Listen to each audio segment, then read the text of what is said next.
What is up, comic fam? I'm Mark. Welcome to the Legion of Comics. And today we're going to take a preview look at next week new comic books and to see what titles have made it to the Legion list.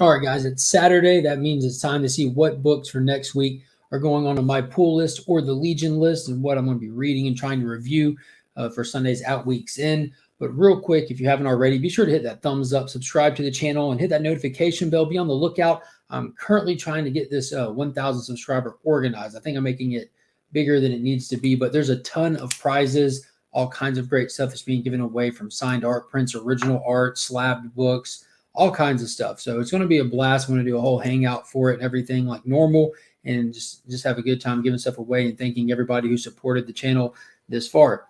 And if you haven't already, check out the channel sponsors. They're in the description to every one of my videos, but Big Time Collectibles is dropping hot books left and right. And if you need anything cleaned or pressed, Justin Comics can definitely take care of you. Use that promo code We Are Legion and get it buy two, get one free special he's got running.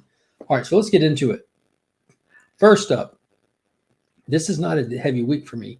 And on top of that, there's not a lot of DC books on my pool. I think it's like split half and half, which is not a lot for me. So let's see. What we have first up is Berserker, number 6 from Keanu Reeves and Matt Kent. So this book has been consistently fun for me. I don't know how much longer I'm going to keep it on my pool, but I did find out I think it's just a limited series. I have to check, but I thought someone told me that it's only like 12 issues. And if that's the case, I'm definitely going to get the whole thing. But it's been good. I was thinking about just like kind of giving it a break and coming back to it. But it's just kind of rolling out the mystery of this whole Berserker thing kind of slowly and hasn't really gotten into a groove of like a main plot yet. So I am excited to keep reading it, but I'm just not too overly hyped for it currently. I'm ready for it just to kind of hit a smoother groove. Issue number 2 of Hulk comes out next week.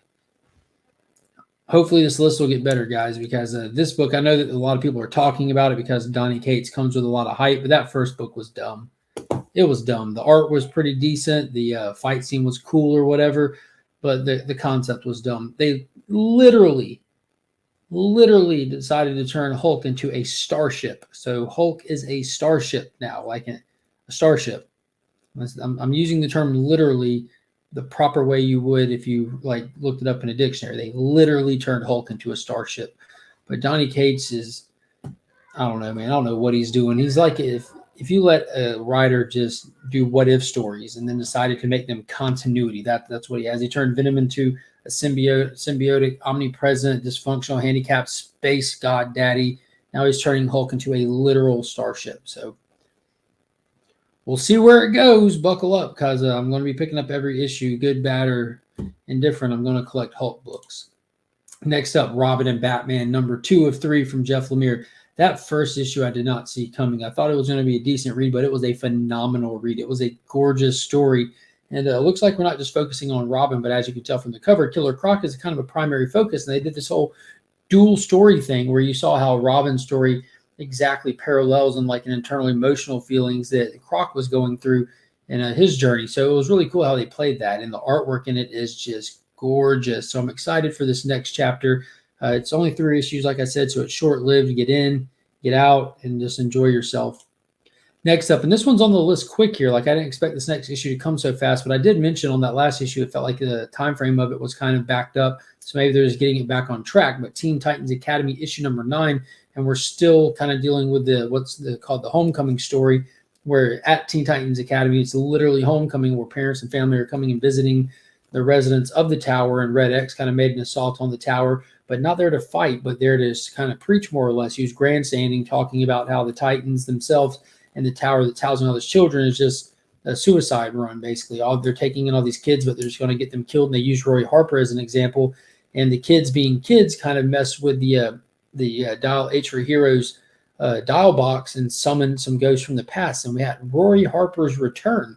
So if this is the actual return of Roy Harper or just a temporary thing that they're going to undo when they like turn him off with the box or something, I don't know, but it's going to stir some emotions up, obviously, with Wally, who's currently at the tower, being that he's the one that accidentally killed him back in Heroes in Crisis. But all that to say, it's a good book. Like, it had a few issues off where it's just kind of introducing us to the new cast of students that you see right behind Red X on the cover there, but it is a good book. Red X is back, which is like the driving point for this whole book for me.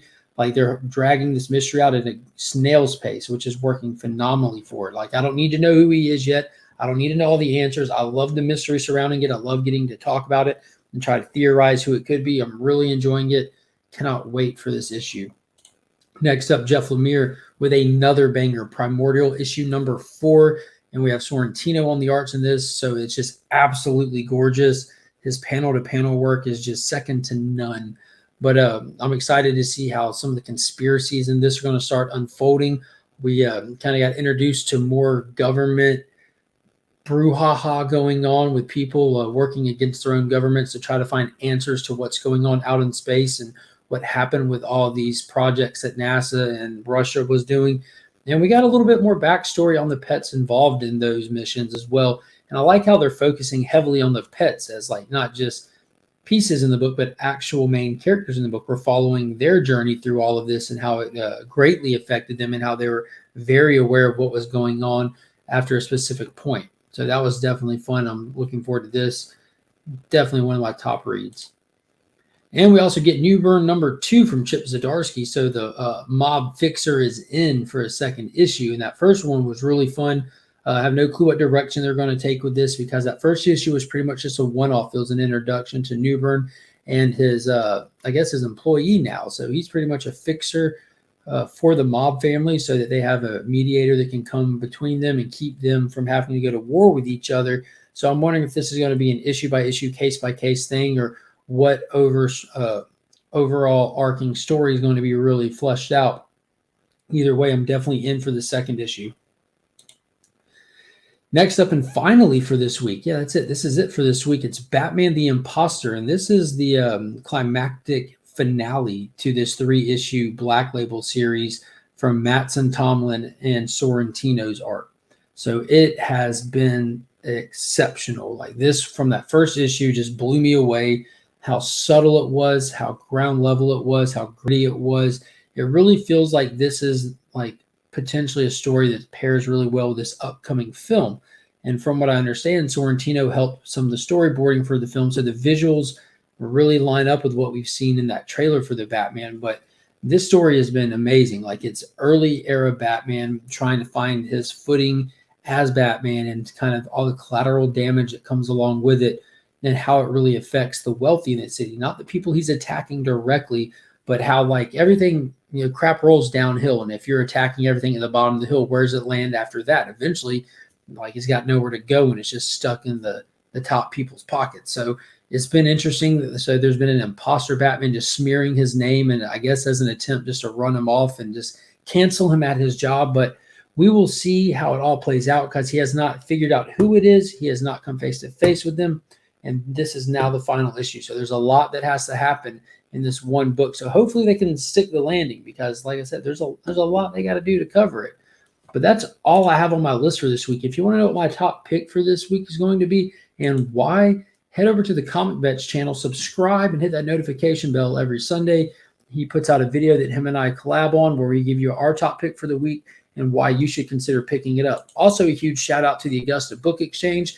They're my local comic shop. They're the keepers of my comics and the guardians of my pool box. They always make sure everything I'm looking for is safe and secure every week when I go to get it. Find no better customer service anywhere. And if you're ever in the Augusta area, be sure to stop by, tell Paul and Donna hello, and let them know that we are Legion. So guys, I appreciate you checking out the video. Be sure to hit that notification bell and come hang out every Sunday night at 9 o'clock for At Week's End, the spoiler-filled look back at this week in comics and so much more. And there's a ton to talk about every week. And tomorrow night is huge. There's a lot of news that dropped and a lot of good stuff. So I hope you can all stop by. And as always, I'm Mark, but we are Legion.